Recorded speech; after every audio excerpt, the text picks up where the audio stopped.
दोस्तों, target with PS Parihar channel में आपका स्वागत है। आइए शुरू करते हैं और देख लेते हैं कि आज के समाचार पत्रों में विद्यार्थी जीवन से संबंधित कौन कौन सी सूचनाएं हैं। तो वीडियो को जल्दी से लाइक कर दें, शेयर कर दें। जिन छात्रों ने चैनल को अभी भी सब्सक्राइब न किया हो तो जल्दी से सब्सक्राइब कर लें ताकि आप लोगों को इसी प्रकार की ऑथेंटिक अपडेट से सबसे पहले मिलती रहे। चलिए शुरू करते हैं। और ब्रेकिंग न्यूज उन विद्यार्थियों के लिए जो विद्यार्थी नई शिक्षक भर्तियों का इंतजार कर रहे हैं। आज के समाचार पत्रों के माध्यम से फिर से सूचना दी गई है कि परीक्षाओं पर निर्णय के बाद में अब नई टीजीटी पीजीटी भर्ती की तैयारी है। परीक्षाओं पर निर्णय हो ही चुका है। टीजीटी एग्जाम डेट घोषित की जा चुकी है, पीजीटी की एग्जाम डेट घोषित की जा चुकी है और यूपीटीईटी की एग्जाम डेट घोषित की जा चुकी है। अब बात हो रही है नई भर्तियों की। लिखा है उत्तर प्रदेश शिक्षा सेवा चयन आयोग सितंबर में जारी कर सकता है विज्ञापन। माध्यमिक शिक्षा निदेशक ने सभी डीआईओएस से मांगा है रिक्त पदों का विवरण। उसी पत्र की बात हो रही है जिस पर मैंने एक वीडियो बनाया था। लिखा है प्रशिक्षित स्नातक शिक्षक और प्रवक्ता पीजीटी की पुरानी भर्ती परीक्षा पर निर्णय लेने के बाद उत्तर प्रदेश शिक्षा सेवा चयन आयोग अब नई भर्ती की तैयारी कर रहा है। माध्यमिक शिक्षा निदेशालय 5 अगस्त के बाद आयोग को टीजीटी पीजीटी के पदों पर नई भर्ती के लिए रिक्त पदों का विवरण भेजेगा। आयोग सितंबर में नई भर्ती का विज्ञापन जारी कर सकता है। वर्ष 2022 में विज्ञापित टीजीटी पीजीटी के 4163 पदों पर भर्ती के लिए लिखित परीक्षा इस साल के अंत तक कराई जाएगी और आयोग इन भर्तियों की तिथियां घोषित कर ही चुका है। इस बीच आयोग पर नई भर्ती शुरू करने के लिए भी काफ़ी दबाव है। अब तक ई अधियाचन के प्रारूप को लेकर फंसे पेच को भी फाइनल कर लिया गया है। आयोग को अब नई भर्ती के लिए ई अधियाचन मिलने का इंतजार। ई अधियाचन में अगर कोई त्रुटि नहीं हुई तो कोई बहुत देरी नहीं लगती है। आपने देखा था एलटी ग्रेड में जैसे ही विवाद समाप्त हुआ था वैसे विज्ञापन जारी हो गया।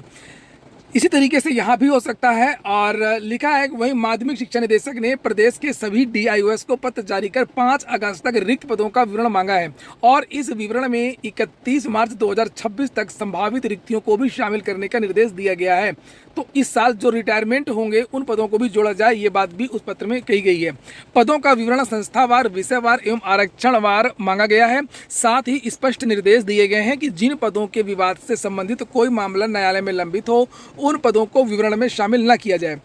जैसे मान लीजिए किसी टीचर कोई सस्पेंड चल रहा है, किसी टीचर का कोर्ट में मामला चल रहा है या मैनेजमेंट ने नियुक्ति नहीं दिया है उसको, पुरानी भर्ती का कोई शिक्षक है।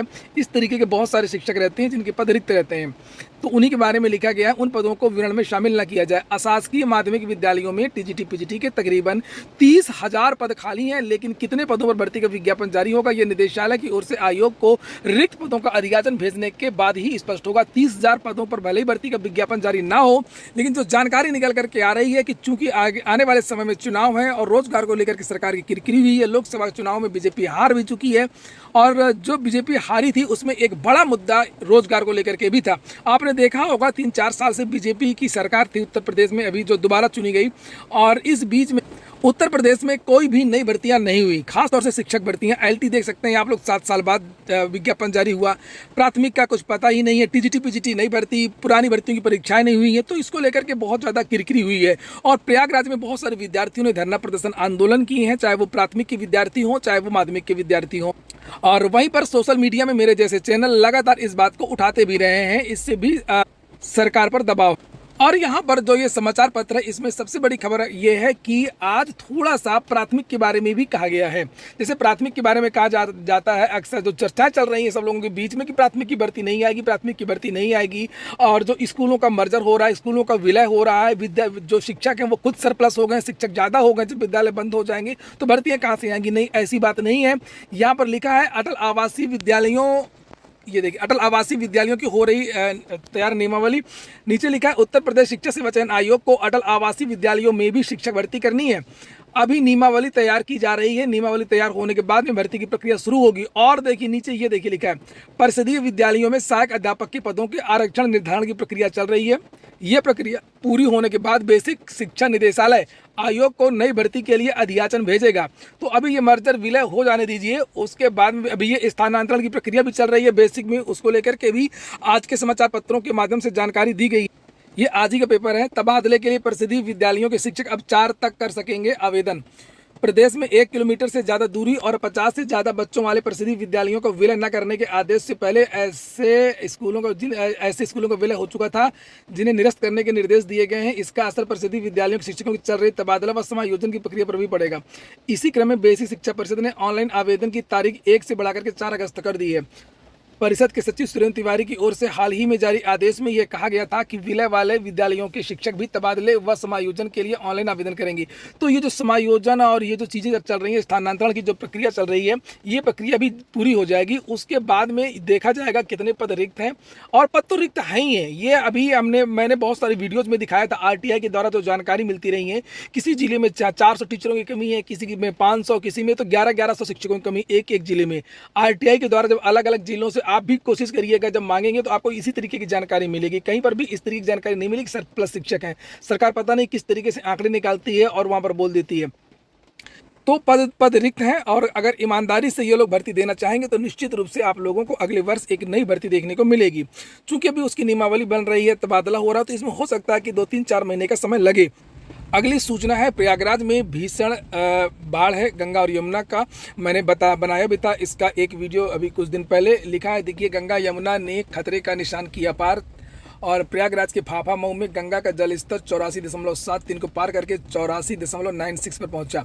नैनी में यमुना का जलस्तर 85.06 मीटर तक पहुंचा। जलस्तर अभी और बढ़ने का आसार है। 61 से अधिक मोहल्ले और गांव तथा 50,000 से अधिक आबादी प्रभावित है। सबसे बड़ी बात यह कि ज़्यादातर जो विद्यार्थी हैं वो गंगा तट के किनारे ही रहते हैं। जैसे दारागंज हो गया, आपका सलोरी हो गया, बघाड़ा हो गया, अमिताभ बच्चन की पुलिया के आसपास का जितना भी क्षेत्र है, शुक्ला मार्केट है, और इधर अल्लापुर है। तो यहाँ पर विद्यार्थियों को बहुत सारी समस्याएं हो रही हैं। और जिस समय मैं ये वीडियो बना रहा हूँ, इस समय भी प्रयागराज में बारिश हो रही है। रात भर आज बारिश हुई है, और इसमें लिखा है कि प्रदेश में 2 दिन भारी बारिश के आसार हैं। अगर बारिश और होती है तो समस्या और भी बढ़ेगी। तो जो प्रशासन है, थोड़ा सा ध्यान दे। जिस क्षेत्र में विद्यार्थी रहते हैं, उनके खाने की सुविधा, उनके पीने की सुविधा उपलब्ध कराए। उनको अस्थायी आवास की व्यवस्था शासन प्रशासन करे विद्यार्थियों के लिए। क्योंकि ये जितने भी शासन प्रशासन के अधिकारी हैं, ये भी कभी न कभी विद्यार्थी रहे होंगे, इसी तरीके से रहे होंगे, तो विद्यार्थियों की समस्या को समझें। ये देखिए, लिखा है, अल्लापुर क्षेत्र में जलभराव, घरों में घुसा पानी। ये देखिए, शनिवार सुबह हुई तेज बारिश से शहर के बड़े इलाके में पानी भर गया। नालों का ढाल ठीक नहीं होने के से अल्लापुर झूसी के छतनाग रोड समेत कई मोहल्ले में पानी घुस गया। जास टाउन थाना, CMP degree college, AN Jha मार्ग, little road, Chandrashekhar Azad park के सामने, हिंदू हॉस्टल, करेली, टैगोर टाउन और न्यू सोबतिया बाग समेत शहर के कई हिस्सों में सड़कों पर पानी भर गया।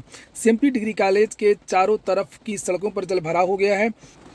अगली जो सूचना है वो नेहरू ग्राम भारती की है। PhD प्रवेश के लिए अधिसूचना जारी हो गई है। नेहरू ग्राम भारती प्रयागराज की PhD क्रेट 2025 में प्रवेश के इच्छुक अभ्यर्थियों को अवगत कराया जाता है। क्रेट 2025 का प्रवेश फॉर्म ऑनलाइन विश्वविद्यालय की वेबसाइट पर भरे जाने हेतु उपलब्ध। फॉर्म 1 अगस्त 2025 से 21 अगस्त 2025 तक भरा जाएगा। अलग अलग सब्जेक्ट का यहाँ पर विवरण भी दिया गया है। देखा, मैंने आप लोगों से कहा नहीं तो आप लोगों ने वीडियो को लाइक भी नहीं किया। ऐसे हैं आप लोग, बिना कहे कभी नहीं आप लोग लाइक करते हैं, तो लाइक कर दीजिए। फिर बढ़ते हैं थोड़ा सा जल्दी कुछ और भी सूचना है, उनको भी देख लेते हैं। JIC शिक्षक भर्ती के आवेदन में मांगी आयु में छूट। राजकीय माध्यमिक विद्यालयों में सहायक अध्यापक LT के 7,466 पदों पर भर्ती के लिए विज्ञापन 7 साल बाद आया है। विलंब से भर्ती आने के कारण तैयारी किए बड़ी संख्या में अभ्यर्थी निर्धारित अधिकतम आयु सीमा से 40 वर्ष से ज्यादा हो जाने के कारण आवेदन प्रक्रिया से बाहर हो गए हैं। ऐसे में आयु में 5 वर्ष की छूट देकर के ओवर एज अभ्यर्थियों को भर्ती प्रक्रिया में शामिल किए जाने की मांग को लेकर के प्रतियोगी छात्र प्रतिनिधिमंडल ने आयोग के अध्यक्ष सचिव को संबोधित ज्ञापन दिया। प्रतियोगी छात्र प्रतिनिधिमंडल के शीतला प्रसाद ओझा ने बताया कि ज्ञापन में JIC LT के साथ ही संभावित प्रवक्ता भर्ती में भी आयु सीमा की छूट दी जाने की मांग की गई है। LT ग्रेड भर्ती 7 साल बाद आने तथा प्रवक्ता भर्ती 5 वर्ष बाद आने की संभावना को देखते हुए आवेदन करने से बाहर हो रहे लाखों अभ्यर्थियों की मन स्थिति बहुत प्रभावित हो गई है। ऐसे में मांग की गई है कि आयोग की ओर से शासन को उम्र सीमा बढ़ाए जाने का प्रस्ताव भेजा जाए, ताकि सभी वर्ग के अभ्यर्थियों को कम से कम 5 वर्ष की उम्र सीमा में छूट मिल सके। ये शीतला प्रसाद ओझा है जिन्होंने कल ज्ञापन दिया है, और ये देखिए विद्यार्थियों की काफ़ी लड़ाई भी लड़ते रहते हैं। ये इनका ज्ञापन दिखा देता हूँ। ज्ञापन में ये मोहर लगी हुई है और इसमें वही सब बातें कही गई हैं जो अपने समाचार पत्रों में देखी हैं। इसमें एक चीज़ और है, ये कहा गया कि आप पुलिस और दरोगा भर्ती में छूट दे देते हैं हर बार, और रेलवे भर्तियों में भी छूट दिया गया था जो पिछले साल सभी आई थी 3 साल की। SSC वगैरह की GD वगैरह में भी छूट दिया गया था, और उसी तरीके से आखिरकार इसमें क्यों नहीं दी जा सकती है। तो उसका जो नियमावली है जिसके हिसाब से छूट दी गई थी 1992 नियम 3 के मुताबिक जो दरोगा भर्ती में छूट दी जा रही है उसका हवाला यहाँ पर दिया गया है। लिखा, अतः आपसे अनुरोध है कि शिक्षा की गुणवत्ता बनाए रखने के लिए JIC LT GDC की भर्तियों में कम से कम 5 वर्ष की उम्र सीमा में छूट दिया जाए, अन्यथा की स्थिति में हम सभी छात्र बेबस होकर के आंदोलन करने के लिए बाध्य होंगे। शीतला प्रसाद ओझा। प्रयागराज में एक बड़े आंदोलन की तैयारी भी हो रही है उम्र सीमा में छूट की मांग को लेकर के। भाई ये आंदोलन तो करेंगे ही। भर्ती के लिए इन सीनियर छात्रों ने आंदोलन किया और नए विद्यार्थियों को मौका मिल रहा है, तो नए को भी मिले, पुराने को भी मिले। जिन जो विद्यार्थी इंतजार कर रहे थे, आंदोलन कर रहे थे कई सालों से।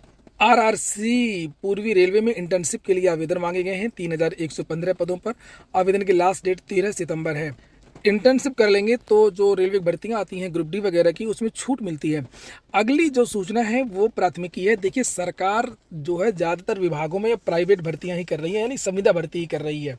और आपने देखा होगा कि पहले बैंकों में या जो प्राथमिक विद्यालय हैं, और प्राथमिक में तो नहीं, लेकिन जो जूनियर विद्यालय हैं और माध्यमिक विद्यालय हैं, यहाँ पर चपरासियों की भर्ती आती थी सरकारी। अब वो भर्ती सरकार पूरी तरीके से बंद कर चुकी है। किसी भी विभाग में ग्रुप डी की उत्तर प्रदेश में कोई भर्ती नहीं आती है। बात शिक्षा की ही नहीं है, सब बंद हो गई हैं। और अब धीरे धीरे जो नीचे के समूह गा के जो पद हैं, उनको भी सरकार धीरे धीरे संविदा पर लाने जा रही है। अब आपने देखा होगा कि ईसीसी एजुकेटर के बहुत सारे विज्ञापन निकल रहे हैं। वो भी एक यही पार्ट है। जैसे सरकार छात्र शिक्षक अनुपात में जोड़ती है ना शिक्षा मित्रों को, उसी तरीके से ईसीसीई एजुकेटर को भी जोड़ेगी। अभी 19,000 पदों पर भर्ती का विज्ञापन निकला है, जो पूर्व प्राथमिक विद्यालय है, जहाँ पर बाल वाटिकाएं खोली जा रही हैं। आंगनवाड़ी कार्यकर्तियों के सहयोग करेंगे ये ईसीसी एजुकेटर। और उसमें लिखा है कि अब कुछ और भी संविदा शिक्षक नियुक्त होंगे। ये देखिए लिखा है 313, ये एक जिले की बात हो रही है। 300 जब एक जिले में भर देंगे तो कहाँ से फिर प्राइमरी आएगी? अगर सरकार यही करेगी तो फिर प्राइमरी स्कूल भले ही आ जाए, भर्ती कोई बहुत छोटी भर्ती आएगी। और सारे तो ये संविदा भर्ती कर रहे हैं, तो इसका भाई विरोध होना चाहिए। और यहाँ पर देखिए लिखा भी है कि 3 से 6 साल के बच्चों की शिक्षा को अब पहले से ज़्यादा सशक्त और व्यवस्थित होने जा रही है। विकास खंडों में पेयरिंग से खाली हुए स्कूलों में बाल वाटिका कक्षाओं के संचालन के लिए ईसीसीई प्रारंभिक बाल्यावस्था देखभाल शिक्षा एजुकेटरों की भर्ती शुरू कर दी गई है। योजना के प्रथम चरण में 313 पदों पर भर्ती होनी है। इसके लिए 30 सितंबर तक सेवा योजना पोर्टल से ऑनलाइन आवेदन किया जा सकता है। जिले के 14 विकास खंडों में बेसिक शिक्षा विभाग के 2803 विद्यालय स्थापित हैं। एक जिले की बात हो रही है बहराइच की, और इनमें से सरकार की पेयरिंग योजना के तहत 173 विद्यालय खाली हुए हैं, जहां पर नई व्यवस्था के तहत एजुकेटर संविदा के आधार पर नियुक्त किए जाएंगे। और इसके अलावा शासन से जिले के और 140 स्कूलों में ईसीसीई एजुकेटर के पदों पर तैनाती को हरी झंडी मिलेगी। जिला बेसिक शिक्षा अधिकारी आशीष सिंह ने बातचीत करते हुए बताया कि कुल 313 स्कूल चिन्हित किए गए। इन स्कूलों में ईसीसीई एजुकेटर शिक्षकों की नियुक्ति की जानी है। ये सभी शिक्षक छोटे बच्चों की शिक्षा के लिए बाल वाटिका कक्षाओं में काम करेंगे। बीएससी ने बताया कि प्री प्राइमरी कक्षाएं बच्चों की शुरुआती समझ, भाषा और सामाजिक कौशल का आधार बनाती हैं। सरकार की यह पहल न सिर्फ बच्चों की शिक्षा को मजबूत देगी। घंटा ये आंगनवाड़ी कार्यकर्त्री क्या करती है? कुछ नहीं करती, कुछ भी नहीं करती हैं। इतना कम मानदेय उनको देते हो तुम लोग, दुनिया भर का काम करवाते हो। ये प्रपत्र तैयार करो, वो प्रपत्र तैयार करो, ये मीटिंग फलाना मीटिंग में, और ये गल्ला लेने जाओ, ये सामान लेने जाओ, कुछ नहीं करती। कोई पढ़ाई नहीं होती किसी आंगनवाड़ी केंद्र में। फर्जी का है ये सब, केवल छात्र शिक्षक अनुपात के लिए ये सब आगे काम आएगा। और वही ईसीसी एजुकेटर। और बता दूं कि जितनी भी आंगनवाड़ी कार्यकर्तियाँ हैं, सबका बहुत बुरा हाल है। 5-6 हज़ार रुपये में कुछ होता नहीं है। ईसीसी एजुकेटर को मिलेगा 10,333 रुपये के आसपास। इन 10,000 रुपये में तुम क्या कर लोगे? शिक्षा मित्रों की तरह मर मर के जियोगी पूरी जिंदगी। इससे तो अच्छा कि ऐसा काम मत करो कि आप फंस जाओ, आपको लगने लगे कि नहीं नहीं हमको कुछ मिल रहा है। इससे बढ़िया कि कुछ ना मिले तो कुछ आप काम करेगा, कुछ भी आप कर लेंगे, व्यापार कर लेंगे, काम कर लेंगे। अरे पंचायत सचिव की भर्तियाँ आई थी पहले पूरे उत्तर प्रदेश में, जोर शोर से बड़ा वाहवाही हुई थी प्रधान के साथ में, वो काम करेगा। लेकिन सारे के सारे पंचायत सचिव ने छोड़ दिया, इस्तीफा दे दिए। 1 साल भी पूरा नहीं हो पाया। रिश्वत भी चलता है। आंगनवाड़ी कार्यकर्तियाँ जब सामान लेने जाती हैं तो बाबू वगैरह उनसे पैसा भी लेते हैं। जब वो उठाती हैं वहाँ से जो खाद्य सामग्री वगैरह है, वहाँ उनको पैसा देना पड़ता है। और ये सुपरवाइजर वगैरह भी पैसा लेती हैं इनसे। तो यही ईसीसी एजुकेटर वगैरह के होगा। जेब से अलग 2-4 हज़ार रुपये खर्चा हो जाएगा, 10,000 मिलेगा, 4-5 हज़ार बचेगा। तुम क्या कर लोगे? मोबाइल का रिचार्ज तक नहीं करा पाओ, कमरे किराया तक नहीं दे पाओगे। तो ये सब भर्तियों के लिए आवेदन मत किया करो। जो संविदा की भर्तियाँ, कुछ और कर लो, जिंदगी सुधर जाएगी। इन सब फंस जाओगे नहीं। हम कुछ रिस्क नहीं लेना चाहते, हम कुछ करना नहीं चाहते हैं, हमको केवल गुलामी करनी है, नौकरी करनी है, छोटी सी नौकरी करनी है, तो करो। इसमें लिखा हुआ है। और ये अब वो ज़माना गया। आज से 15-20 साल 25 साल पहले एक नियमावली थी कि 20 साल तक कोई कर्मचारी काम कर लेगा, 15 साल तक काम कर लेगा तो वो कर्मचारी को परमानेंट कर दिया जाएगा। अब कोई भी संविदा, कोई भी शिक्षा इस तरीके से कर ही नहीं सकता है। भर्ती प्रक्रिया का जो चयन बोर्ड होता है, वहाँ से भर्तियाँ होती हैं। इस तरीके से डायरेक्ट परमानेंट अब नहीं होता है कि आपने 10 साल चपरासी की नौकरी कर ली, 10 साल बाबू की नौकरी कर ली तो को परमानेंट कर दी जाए। खत्म हो चुका है वो ज़माना भाई। कभी किसी मुगालते में न रहिएगा। बहुत सारे विद्यार्थियों को मेरे पास फ़ोन आते रहते हैं कि सर वहाँ पर हैं प्राइवेट बैंक में काम करना है, क्या परमानेंट हो जाएंगे? जाएंगे, कभी नहीं होंगे, अब खत्म हो चुका वो सब। अब सुप्रीम कोर्ट के ऑर्डर, हाई कोर्ट के ऑर्डर है कि कोई भी भर्ती होगी वो चयन प्रक्रिया के द्वारा होगी और सभी विद्यार्थियों को इसे मौका मिलना चाहिए। भर्ती प्रक्रिया ये ईसीसी एजुकेटर के बारे में बताया गया है। भर्ती प्रक्रिया पूरी तरीके से ऑनलाइन है। इच्छुक अभ्यर्थियों को उत्तर प्रदेश सेवा योजना पोर्टल पर जाकर के आवेदन करना होगा। आवेदन प्रक्रिया शुरू हो गई है, अंतिम तारीख 30 सितंबर है। अब मेरा काम है बताना, मैं बता देता हूं, जिनको करना अपना करें, फंस जाएंगे। इस पद के लिए आवेदन करने वाले अभ्यर्थियों के पास होम साइंस विषय में स्नातक डिग्री होनी चाहिए। साथ ही नर्सरी टीचर ट्रेनिंग या डिप्लोमा पर भी प्री स्कूल एजुकेशन अनिवार्य है। बाल शिक्षा प्रशिक्षण प्राप्त चयन वृत्ति दी जाती है। सर्विस और इनका वेतन भी नहीं बढ़ता। जो संविदा कर्मचारी होते हैं कभी नहीं वेतन बढ़ता, बहुत कुछ नहीं। यूपी ट्रिपल एससी से देख लीजिए आप लोग, एक आंदोलन मैं कहता रहता हूँ हमेशा कि यूपी ट्रिपल एससी के खिलाफ होना चाहिए, ताकि ये बात वायरल हो। ये बात अच्छी तरीके से आगे नहीं जा पा रही, शासन प्रशासन मीडिया के पास तक नहीं जा पा रही है। जितना गंदा काम यूपी ट्रिपल एससी कर रहा है, करता रहा है, उतना पूरे देश में आज तक किसी भर्ती बोर्ड ने नहीं किया होगा। देख सकते हैं आप लोग, 2015-16 की भर्ती का जो नोटिस है वो अभी जारी हो रही है। 8-8, 9-9 साल कोई भर्ती इतना लेट, क्या कहा जाए, कहाँ गए होंगे ये छात्र, क्या हुआ होगा इन विद्यार्थियों का। तो इन विद्यार्थियों का इंटरव्यू होना है, ये पुरानी भर्ती थी, अभी तक इंटरव्यू क्यों नहीं हुआ बताइए। आप खुद, बीजेपी की सरकार भी 6-7 साल से है, क्यों नहीं करवाई इंटरव्यू। लिखा मुख्य वन संरक्षक और विभागाध्यक्ष उत्तर प्रदेश लखनऊ के नियंत्रण अधीन सांकेतिक अधिकारी के 15 पदों के सापेक्ष साक्षात्कार के लिए कुल 107 विद्यार्थी चिन्हित किए गए हैं।